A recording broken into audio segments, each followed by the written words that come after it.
MDH ಜನ ಮಸಾಲಾ.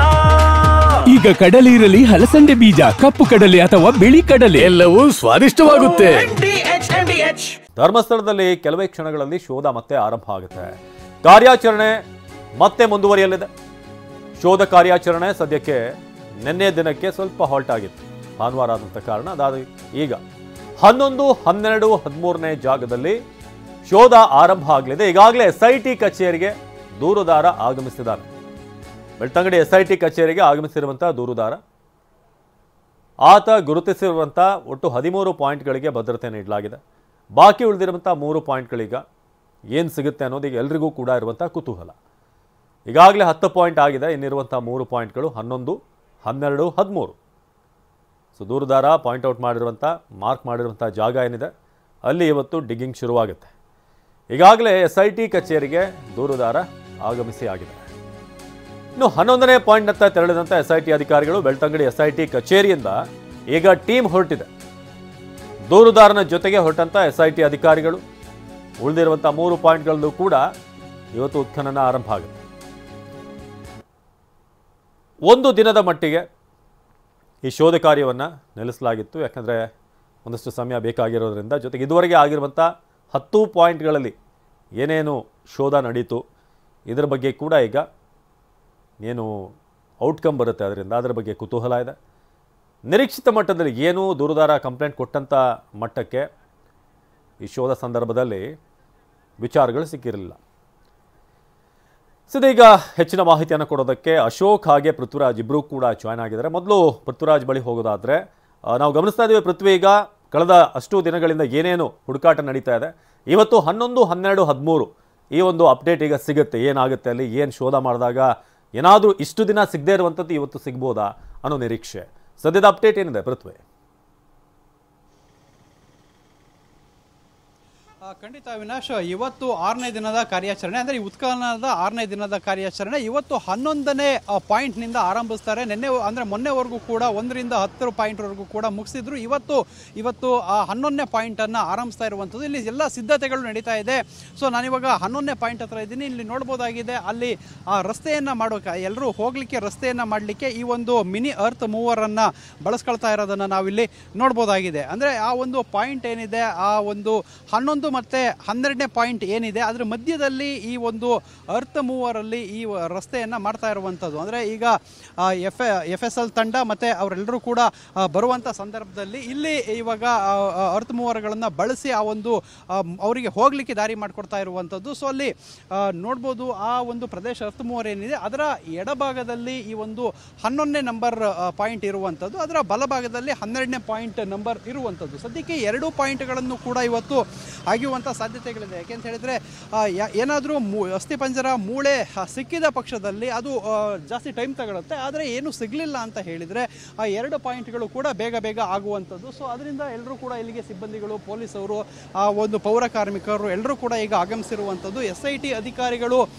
ಬರೋದಕ್ಕೆ ಎಲ್ಲರೂ ಕೂಡ ವೆಯ್ಟ್ ಮಾಡ್ತಾ ಇದ್ದಾರೆ. ಸೊ ಅವರು ಬಂದಂಥ ಸಂದರ್ಭದಲ್ಲಿ, ಅಂದರೆ ದೂರುದಾರನ ಸಮೇತ ಅವರು ಬಂದಂಥ ಸಂದರ್ಭದಲ್ಲಿ ಇಲ್ಲಿ ಹೋಗ್ತಾರೆ. ಸೊ ಇವತ್ತು ಕೂಡ ಒಂದು ಹಸಿರು ಪರದೆಯನ್ನು ಬಿಡ್ತಾರೆ. ಅಲ್ಲಿ ನೋಡ್ಬೋದಾಗಿದೆ, ಎಲ್ಲ ರೀತಿಯ ಹಸಿರು ಪರದೆಯನ್ನು ಕೂಡ ಇಟ್ಕೊಂಡಿರುವಂಥದ್ದು. ಅದನ್ನೆಲ್ಲವನ್ನು ಕೂಡ ಹಾಕಿ ಎಂದಿನಂತೆ ಕಾರ್ಯಾಚರಣೆ ಇವತ್ತು ಕೂಡ ಆಗಲಿದೆ. ಸೊ ಎಲ್ಲರ ಕುತೂಹಲ ಇರುವಂಥದ್ದು ಏನು ಹೇಳಿದೆ, ಇವತ್ತಾದರೂ ಕೂಡ ಸಿಗ್ಬೋದಾ ಅಂತ ಹೇಳಿ, ಅಂದರೆ ಅಸ್ಥಿಪಂಜರ ಇಲ್ಲ ಯಾವುದಾದ್ರು ಕಳೆ ಬರ ಸಿಗ್ಬೋದಾ ಅಂತ ಹೇಳಿ ಎಲ್ಲರ ನಿರೀಕ್ಷೆ ಇರುವಂಥದ್ದು. ಸದ್ಯಕ್ಕೆ 1ರಿಂದ 10 ಪಾಯಿಂಟಲ್ಲಿ ಕೇವಲ 6ನೇ ಪಾಯಿಂಟಲ್ಲಿ ಮಾತ್ರ ಈ ಒಂದು ಅಸ್ಥಿಪಂಜರ ಸಿಕ್ಕಿದೆ. ಸೊ ಅದರಿಂದಾಗಿ ಇನ್ನು ಬಾಕಿ ಇರುವಂಥದ್ದು ಇನ್ನು ಕೇವಲ 3 ಪಾಯಿಂಟ್, 11, 12, 13. ಸೊ ಇಲ್ಲಿ ಅಬ್ಸರ್ವ್ ಮಾಡೋದಾದರೆ 9, 10, 11, 12 ಈ ಎಲ್ಲ ಪಾಯಿಂಟ್ಗಳು ಕೂಡ ಒಂದೇ ಕಡೆ ಇರುವಂಥದ್ದು. ಇಲ್ಲಿ ನೋಡ್ಬೋದು, ಏನು ಆ ಒಂದು 9, 10 ಆದ ನಂತರ ಸಿಗುವಂಥದ್ದು ಇಲ್ಲಿರುವಂತಹ 11 ಮತ್ತು 12ನೇ ಪಾಯಿಂಟು ಎಲ್ಲವೂ ಕೂಡ 50 ಮೀಟರ್ ಗ್ಯಾಪ್ನಲ್ಲಿರುವಂಥದ್ದು ಮತ್ತು ರಸ್ತೆಯಿಂದ ಒಂದೇ ಅಂತರದಲ್ಲಿ ಇರುವಂಥದ್ದು. ಸೊ ಅದರಿಂದಾಗಿ ಈಗ ಏನು 9, 10ರಲ್ಲಿ ಸಿಕ್ಕಿಲ್ಲ ಅನ್ನೋದ್ರಿಂದ ಈಗ 11, 12ರಲ್ಲೂ ಕೂಡ ಸಿಗುವಂತಹ ಸಾಧ್ಯತೆ ಭಾರಿ ಕಡಿಮೆ ಅಂತ ಹೇಳಿ ಎಲ್ಲರ ಊಹೆ ಆಗಿರುವಂಥದ್ದು. ಒಂದೇ ಸ್ಟ್ರೆಚ್ನಲ್ಲಿದೆ. ಆತ ತೋರಿಸಿರುವಂತಹ ಪ್ಲೇಸಿನ ರಾಂಗ್ ಪ್ಲೇಸನ್ನು ಆಯ್ಕೆ ಮಾಡ್ಕೊಂಡ. ಇಲ್ಲ ಅಂತ ಹೇಳಿದರೆ ಈ ರಸ್ತೆ ಅಗಲೀಕರಣ ಆದಂಥ ಸಂದರ್ಭದಲ್ಲಿ ಪ್ಲೇಸ್ ಏನಾದರೂ ಆ ಕಡೆ ಈ ಕಡೆ ಆಯ್ತಾ ಅನ್ನೋದ್ರೂ ಕೂಡ ಈಗ ಅನುಮಾನ ಇರುವಂಥದ್ದು. ಮತ್ತು ಅವರ ಇನ್ನೊಂದು ಡಿಮ್ಯಾಂಡ್ ಇವತ್ತು ಇರುವಂಥದ್ದು ಅಂದರೆ ಏನು ಭೌಗೋಳಿಕ ಬದಲಾವಣೆಗಳು 10-20 ವರ್ಷದ ನಂತರ ಆಗಿರೋದ್ರಿಂದ ಸೊ ಇಲ್ಲಿ GPR ಅಂತ ಹೇಳಿದರೆ ಗ್ರೌಂಡ್ ಪೆನೆಸ್ಟ್ರೇಟಿಂಗ್ ರಡಾರನ್ನು ಒಂದು ಬಳಸಬೇಕು, ಆ ಒಂದು ತಂತ್ರಜ್ಞಾನವನ್ನು ಬಳಸಿ ಆ ಶೋಧ ಕಾರ್ಯವನ್ನು ಮಾಡಬೇಕು ಅಂತ ಹೇಳಿ ವಕೀಲರಿಗೇನು ಒಂದು ಮನವಿಯನ್ನು ಕೊಟ್ಟಿದ್ದಾರೆ. ಆ ಒಂದು ಉಪಕರಣದ ಬಳಕೆ ಯಾವ ರೀತಿ ಆಗುತ್ತೆ ಅಂದರೆ ಇವತ್ತು ಇನ್ನೇನು 3 ಪಾಯಿಂಟ್ ಅಷ್ಟೇ ಉಳಿದಿರುವಂಥದ್ದು. ಈ 3 ಪಾಯಿಂಟಿಗೆ ಏನಾದರೂ ಆ ಉಪಕರಣವನ್ನು ಬಳಸ್ತಾರಾ ಇಲ್ಲ ಅಂತ ಹೇಳಿದರೆ ಮುಂದಿನ ಹಂತದಲ್ಲಿ ಬಳಸ್ತಾರೆ. ಸದ್ಯಕ್ಕೆ ಯಾವುದೇ ರೀತಿ ಆ ಬಳಸುವಂತಹ ನಿರ್ಧಾರ ಈಗ ಯಾವುದೇ ರೀತಿ ಸ್ಪಷ್ಟ ಆಗಿಲ್ಲ, ಯಾವುದೂ ಅಂತಹ ಕನ್ಫರ್ಮೇಷನ್ಗಳು ಸಿಕ್ಕಿಲ್ಲ. ಸದ್ಯಕ್ಕೆ ಇವತ್ತು ಮ್ಯಾನ್ಯುವಲ್ ಆಗಿ ಈ ಒಂದು ಕಾರ್ಯಾಚರಣೆ ನಡೆಯಲಿದೆ. ಸ್ಥಳದಲ್ಲಿ ಅರ್ಥಮೂವರನ್ನ ಇಟ್ಕೊಂಡು ಅದರಲ್ಲೇ ಕಲ್ಲು ಬಂಡೆ ಸಿಕ್ಕಿದೆ, ಅದನ್ನು ಡಿಗ್ ಮಾಡುವಂಥ ಕಾರ್ಯ ಸಿಗುತ್ತೆ. ಇನ್ನೇನು ಕೆಲವು ಕ್ಷಣಗಳಲ್ಲಿ SIT ತಂಡ ಇಲ್ಲಿಗೆ ಬರುತ್ತೆ. 11ನೇ ಪಾಯಿಂಟ್ ಅಗೀತಾರೆ. 11ನೇ ಪಾಯಿಂಟ್ ಆದ ನಂತರ 12ನೇ ಪಾಯಿಂಟು ಕೂಡ ಇವತ್ತು ಕಂಪ್ಲೀಟ್ ಆಗುತ್ತೆ. ಸೊ ಅದಾದ ಬಳಿಕ 13ನೇ ಪಾಯಿಂಟನ್ನು ಮುಗಿಸ್ತಾರಾ ಇಲ್ವಾ, ಇಲ್ಲ ನಾಳೆಗೆ ಅದನ್ನು ಇಟ್ಕೊಳ್ತಾರ ಅನ್ನೋದನ್ನ ಕಾದು ನೋಡಬೇಕಾಗಿದೆ. ಅವಿನಾಶ್, ಪೃಥ್ವಿ ಹಾಗೆ ಸಂಪರ್ಕದಲ್ಲಿರಿ. ಈಗ SIT ಕಚೇರಿ ಬಳಿಯಿಂದ ಅಶೋಕ್ ನಮನ ಜಾಯ್ನ್ ಆಗಿದ್ದಾರೆ. ಅಶೋಕ್, ಈಗ ಇವತ್ತಿನ ಕಾರ್ಯಾಚರಣೆಗೆ ದೂರುದಾರನ ಜೊತೆಗೆ SIT ಟೀಮ್ ಕೂಡ ಈಗ ಸದ್ಯಕ್ಕೆ ಹೊರಟಿದೆ ಅನ್ನೋ ಮಾಹಿತಿ ಇದೆ. ಸದ್ಯಕ್ಕೆ ಅಲ್ಲಿಂದ ಏನು ಅಪ್ಡೇಟ್ ಇದೆ ಅಶೋಕ್? ಹೌದು ಅವಿನಾಶ್, ಇವತ್ತು SIT ಅಧಿಕಾರಿಗಳ 6ನೇ ದಿನದ ಕಾರ್ಯಾಚರಣೆಗೆ ಈಗಾಗಲೇ ಸಂಪೂರ್ಣ ತಂಡ SIT ಬೆಳ್ತಂಗಡಿಯಲ್ಲಿರ್ತಕ್ಕಂಥ SIT ಕಚೇರಿಯಿಂದ ಈಗಾಗಲೇ ನೇತ್ರಾವತಿಯತ್ತ ಹೊರಟಿದೆ. ಆಸ್ ಯೂಶುವಲ್ ಈ ಹಿಂದಿನ ಏನು 5 ದಿನ ಕಾರ್ಯಾಚರಣೆ ನಡೆಯಿತು ಆ ಟೈಮಲ್ಲಿ ಅವರ ರೊಟೀನನ್ನು ನೋಡಿದರೆ ಸುಮಾರು 11:30ಕ್ಕೆ ಎಲ್ಲರೂ ಕೂಡ ಹೊರಡ್ತಿದ್ರು. ಆದರೆ ಇವತ್ತು ಅರ್ಧ ಗಂಟೆ ಮುಂಚಿತವಾಗಿ ತಂಡ ಹೊರಟಿದೆ. ಯಾಕಂತ ಹೇಳಿದ್ರೆ ಇನ್ನು ಉಳಿದಿರುವಂಥದ್ದು 3 ಪಾಯಿಂಟ್. ಸೊ ಆ 3 ಪಾಯಿಂಟನ್ನು ಕೂಡ ಇವತ್ತೇ ಕಂಪ್ಲೀಟ್ ಮಾಡ್ತಾರೆ ಅನ್ನುವಂಥದ್ದು ಇನ್ನೂ ಕೂಡ ಗೊತ್ತಾಗಬೇಕಾಗಿದೆ. ಈಗಾಗಲೇ ಈ ಒಂದು ಪ್ರಕರಣದ ತನಿಖಾಧಿಕಾರಿ ಆಗಿರ್ತಕ್ಕಂಥ ಜಿತೇಂದ್ರ ದಯಾಮ ಅವರು ಮೊದಲು ಬಂದಿದ್ರು SIT ಕಚೇರಿಗೆ. ಅದಾದ ಬಳಿಕ AC ಅವರು ಬಂದರು, ಫಾರೆಸ್ಟ್ ಡಿಪಾರ್ಟ್ಮೆಂಟ್ ಅವರು ಬಂದರು, ಫೊರೆನ್ಸಿಕ್ ಅವರು ಬಂದರು, ಸೊ ಕಂದಾಯ ಇಲಾಖೆ ಸಂಬಂಧಪಟ್ಟಂತ ಅಧಿಕಾರಿಗಳು ಬಂದರು, ಪಂಚಾಯತ್ನವರು ಬಂದರು. ಸೊ ಎಲ್ಲರೂ ಕೂಡ ಒಟ್ಟು ಸೇರಿ ಅದಾದ ಬಳಿಕ ಸಾಕ್ಷ್ಯ ದೂರುದಾರನು ಕೂಡ ಆತನ ವಕೀಲರ ಜೊತೆ ಈ ಒಂದು SIT ಕಚೇರಿಗೆ ಖಾಸಗಿ ಕಾರ್ನಲ್ಲಿ ಬಂದಿದ್ದ.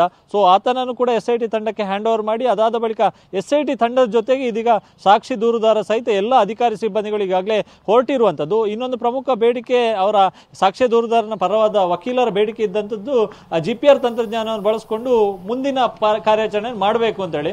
ಸೊ ಆ ಒಂದು ಬೇಡಿಕೆಗೆ ಯಾವುದೇ ರೀತಿಯಿಂದ ಮನ್ನಣೆ ನೀಡಿದಂತೆ SIT ತಂಡ ನೀಡಿದಂತೆ ಕಾಣ್ತಿಲ್ಲ. ಇವತ್ತು ಆಸ್ ಯೂಶುವಲ್ ಈ ಹಿಂದೇನು ಉತ್ಖನನ ಮಾಡ್ತಿದ್ರು ಅದೇ ರೀತಿಯಾಗಿ ಕಾರ್ಮಿಕರನ್ನು ಬಳಸಿ ಅರ್ಥಮೂವರನ್ನು ಬಳಸಿ ಇವತ್ತು ಕೂಡ ಉತ್ಖನನ ಮುಂದುವರಿಯುವಂತಹ ಸಾಧ್ಯತೆ ಕೂಡ ಇದೆ. ಸೊ ಆ ನಿಟ್ಟಿನಲ್ಲಿ ಈಗಾಗಲೇ ಅಧಿಕಾರಿಗಳು ಕೂಡ ಒಂದಿಷ್ಟು ಇವತ್ತಿನ ಕಾರ್ಯಾಚರಣೆ ಬಗ್ಗೆ ಎಲ್ಲ ಅಧಿಕಾರಿಗಳು ಬಂದ ಬಳಿಕ ಇದರ ಜೊತೆಗೆ ಸಾಕ್ಷ್ಯ ದೂರುದಾರ ಬಂದ ಬಳಿಕ ಎಲ್ಲರ ಸಮ್ಮುಖದಲ್ಲಿ ಇವತ್ತಿನ ಕಾರ್ಯಾಚರಣೆ ಬಗ್ಗೆ ಬ್ರೀಫಿಂಗ್ ಕೂಡ ಮಾಡಿದ್ರು. ಸೊ ಒಂದಷ್ಟು ಕಾಲು ಗಂಟೆಗಳ ಸಭೆ ಮಾಡಿ ಅದಾದ ಬಳಿಕ ಇಲ್ಲಿಂದ ಒಟ್ಟಾಗಿ ತೆರಳಿರ್ತಕ್ಕಂಥದ್ದು. ಸದ್ಯ ಹಿರಿಯ ಅಧಿಕಾರಿಗಳು ಸೇರಿದಂತೆ ಫೊರೆನ್ಸಿಕ್ ಅವರು, ಸೋಕೋ ಟೀಮ್ ಅವರು ಸೇರಿದಂತೆ ಎಲ್ಲರೂ ಕೂಡ ಈಗ ಸದ್ಯಕ್ಕೆ ಬೆಳ್ತಂಗಡಿ ಕಚೇರಿಯಿಂದ ಹೊರಟಿದ್ದಾರೆ. ಇನ್ನೇನು ಕೆಲವೇ ಕ್ಷಣಗಳಲ್ಲಿ ನೇತ್ರಾವತಿ ಹತ್ತ ತಲುಪುತ್ತಿದ್ದಾರೆ. ಸುಮಾರು 10-13 ಕಿಲೋಮೀಟರ್ ಇಲ್ಲಿಂದ ಆ ಸ್ಪಾಟ್ಗೆ ದೂರ ಇರತಕ್ಕಂಥದ್ದು. ಸೊ ದಾರಿಯುದ್ದಕ್ಕೂ ಕೂಡ ಭದ್ರತೆಯನ್ನು ಕಲ್ಪಿಸಲಾಗಿದೆ. ಸುಮಾರು 10ಕ್ಕೂ ಹೆಚ್ಚು ವಾಹನಗಳಲ್ಲಿ ಈ ಸಂಪೂರ್ಣ ತಂಡ ಈಗ ಬೆಳ್ತಂಗಡಿಯಿಂದ ನೇತ್ರಾವತಿಯತ್ತ ಹೊರಟಿರ್ತಕ್ಕಂಥದ್ದು. ಅವಿನಾಶ್, ಧನ್ಯವಾದ ಅಶೋಕ್. ಇದು ಸದ್ಯಕ್ಕೆ SIT ಕಚೇರಿಯಿಂದ ಅಪ್ಡೇಟ್ ಕೊಡ್ತಾ ಇದ್ರು ನಮ್ಮ ಪ್ರತಿನಿಧಿ ಅಶೋಕ್. ಅಲ್ಲಿಂದ ಈಗ ಹೊರಟಿದ್ದಾರೆ ಟೀಮ್ ದೂರುದಾರನ ಜೊತೆಗೆ. ಈಗ 11ನೇ ಪಾಯಿಂಟ್ನತ್ತ SIT ಟೀಮ್ ಹೋಗೋದು ದೂರುದಾರನ ಜೊತೆಗೆ. ಅಲ್ಲಿ ಶೋಧ ಕಾರ್ಯ ಅವತ್ತು ಇನ್ನೇನು ಕೆಲವೇ ಕ್ಷಣಗಳಲ್ಲಿ ಆರಂಭ ಆಗುತ್ತೆ.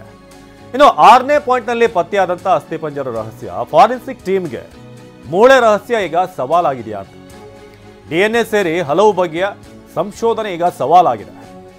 ಪತ್ತೆಯಾದಂಥ ಮೂಳೆಗಳು 15 ವರ್ಷಗಳಷ್ಟು ಹಿಂದಿನದ್ದ. ವರ್ಷಗಳ ಹಿಂದೆ ಮಣ್ಣು ಪಾಲಾಗಿದ್ದರಿಂದ ಸಾಕಷ್ಟು ಹಾನಿಯಾಗಿರುವಂಥ ಸಾಧ್ಯತೆ ಇದೆ. ರಾಸಾಯನಿಕಗಳಿಂದ, ಮಣ್ಣಿನಲ್ಲಿ ಕಠಿಣ ರಾಸಾಯನಿಕಗಳಿಂದ DNA ನಾಶವಾಗಿರುವಂಥ ಸಾಧ್ಯತೆ 20 ವರ್ಷಕ್ಕಿಂತ ಹಳೆಯ ಎಲುಬುಗಳಲ್ಲಿ DNAಗೆ ಡ್ಯಾಮೇಜ್ ಆಗಿರುತ್ತೆ. ಮಣ್ಣಿನ ತೇವಾಂಶ, ಸೂಕ್ಷ್ಮಾಣು ಜೀವಿಗಳಿಂದ DNA ಎಷ್ಟು ಮಟ್ಟಿಗೆ ಲಭ್ಯವಾಗುತ್ತೆ ಅನ್ನೋದು ಈಗಿರುವಂಥ ಪ್ರಶ್ನೆ. ಮೂಳೆಗಳ ತುಂಡು ಸಿಕ್ಕಿದ್ರಿಂದ ಗುರುತು ಪತ್ತೆ ಕಾರ್ಯ ಸ್ವಲ್ಪ ಕ್ಲಿಷ್ಟಕರವಾಗಿದೆ. ಲಿಂಗ, ಎತ್ತರ, ವಯಸ್ಸು ಅಂಶಗಳನ್ನು ನಿರ್ಧರಿಸೋದಕ್ಕೆ ಈಗ ಸವಾಲಿದೆ. ಸೊ ಲಿಂಗ ನಿರ್ಧಾರಕ್ಕೆ ಬಳಸುವಂಥ ಎಲುಬುಗಳು ಸ್ಪಷ್ಟವಾಗಿರದೇ ಇದ್ದರೆ ಸಮಸ್ಯೆ ಆಗ್ಬೋದು. ಮೂಳೆಯಲ್ಲಿ ಗಾಯದ ಗುರುತು ಇಲ್ಲದೇ ಇದ್ದರೆ ಸಾವಿನ ಕಾರಣ ತಿಳಿಯೋದು ಕೂಡ ಸ್ವಲ್ಪ ಕಾಂಪ್ಲಿಕೇಟೆಡ್ ಆಗುತ್ತೆ. ಸದ್ಯಕ್ಕೆ ನಾವು ದೃಶ್ಯಗಳನ್ನು ತೋರಿಸ್ತಾ ಇದ್ದೀವಿ ನಿಮಗೆ.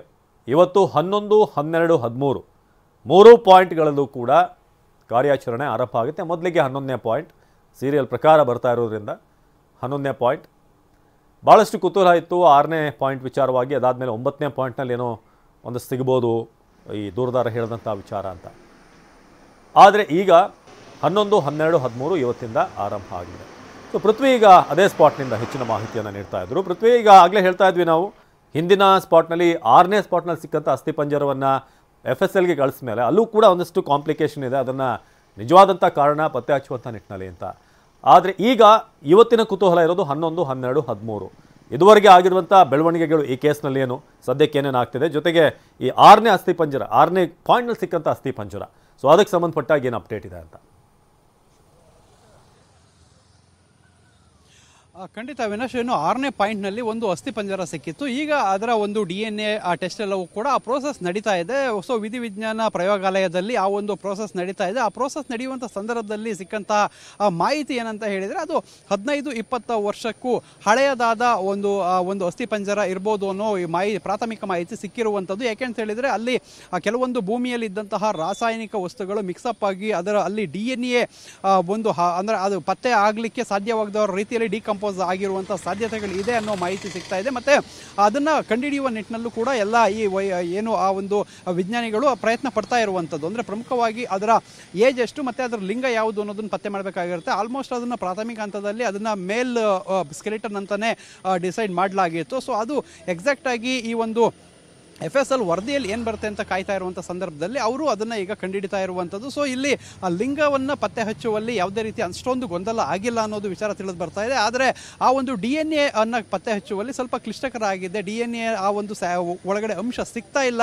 ಸೊ ಅದನ್ನು ಪತ್ತೆ ಮಾಡಲಿಕ್ಕೆ ಈಗ ಎಲ್ಲ ಬಾರಿ ಪ್ರಯತ್ನವನ್ನು ಪಡ್ತಾ ಇರುವಂಥದ್ದು. ಮತ್ತು ಅದರ ಏಜ್ ಅಂತ ಹೇಳಿದ್ರೆ ಆ ಒಂದು ಸ್ಕೆಲಿಟನ್ ಮೃತಪಟ್ಟು ಒಂದು 15 ವರ್ಷ ಆಗಿರ್ಬೋದು ಅನ್ನೋ ಮಾಹಿತಿ ಕೂಡ ಸಿಕ್ಕಿರುವಂಥದ್ದು. 15ರಿಂದ 20 ವರ್ಷದಲ್ಲಿ ಈ ಒಂದು ವ್ಯಕ್ತಿ ಮೃತಪಟ್ಟಿರುವಂಥದ್ದು. ಅದಾದ ಬಳಿಕ ಅಲ್ಲಿ ಆ ಒಂದು ಹುಣ್ಣಾಗಿದೆ ಅನ್ನೋ ಮಾಹಿತಿ ಈಗ ಸಿಕ್ಕಿರುವಂಥದ್ದು. ಸದ್ಯಕ್ಕೆ ಅದರ ಲಿಂಗವನ್ನು ಪತ್ತೆ ಮಾಡಬೇಕಾಗಿರುತ್ತೆ. ಮತ್ತು DNA ತುಂಬ ಇಂಪಾರ್ಟೆಂಟ್ ಆಗುತ್ತೆ. DNA ಇಂಪಾರ್ಟೆಂಟ್ ಯಾಕೆ ಅಂತ ಹೇಳಿದ್ರೆ, ಹಳೆ ಕೇಸ್ಗಳಿಗೆ ಮತ್ತು ಇದಕ್ಕೂ ತಾಳೆ ಹಾಕುವ ಸಂದರ್ಭದಲ್ಲಿ DNA ಮತ್ತು ಅದರ ಏಜ್ ಎರಡೂ ಕೂಡ ಬೇಕಾಗುತ್ತೆ. ಸೊ ಅದರಿಂದಾಗಿ ಅದನ್ನು ಈಗ ಪತ್ತೆ ಮಾಡುವಂಥ ಕೆಲಸ ಒಂದು ಕಡೆ ಅಲ್ಲಿ ವಿಧಿವಿಜ್ಞಾನ ಪ್ರಯೋಗಾಲಯದಲ್ಲಿ ನಡೀತಾ ಇದೆ. ಇನ್ನೊಂದು ಕಡೆ SIT ಇದು ಯಾರ ಬಾಡಿ ಇರ್ಬೋದು, ಯಾವ ಸಂದರ್ಭದಲ್ಲಿ ಡೆತ್ ಆಗಿರ್ಬೋದು, ಆ ಸಂದರ್ಭದಲ್ಲಿ ಆದ್ರೆ ಆ ಡಾಕ್ಯುಮೆಂಟ್ ಏನಾದ್ರು ಕಾಪಾಡ್ಕೊಂಡಿದ್ರ ಇಲ್ಲ ಪೊಲೀಸ್ ಪ್ರೊಸೀಜರ್ ಏನಾದ್ರು ಆಗಿತ್ತಾ ಇಲ್ವಾ ಅನ್ನೋದ್ರ ನಿಟ್ಟಿನಲ್ಲಿ ಈ ಒಂದು ತನಿಖೆ ಮುಂದುವರಿತಾ ಇದೆ. ಅವಿನಾಶ್, ಧನ್ಯವಾದ ಪೃಥ್ವಿ. ವಾಹ್, ಯಾಕೆ ಈಗ ಬಂತ ಸ್ವಾದ? ಖಂಡಿತ ಈಗ ಬಂತು ಅಸಲಿ ಸ್ವಾದ. MDH chunky chaat masala life ಅಲ್ಲಿ ಅಸಲಿ ಸ್ವಾದ ತರುತ್ತೆ. ಅಸಲಿ ಮಸಾಲ, ಎಸ್ ಎಸ್ MDH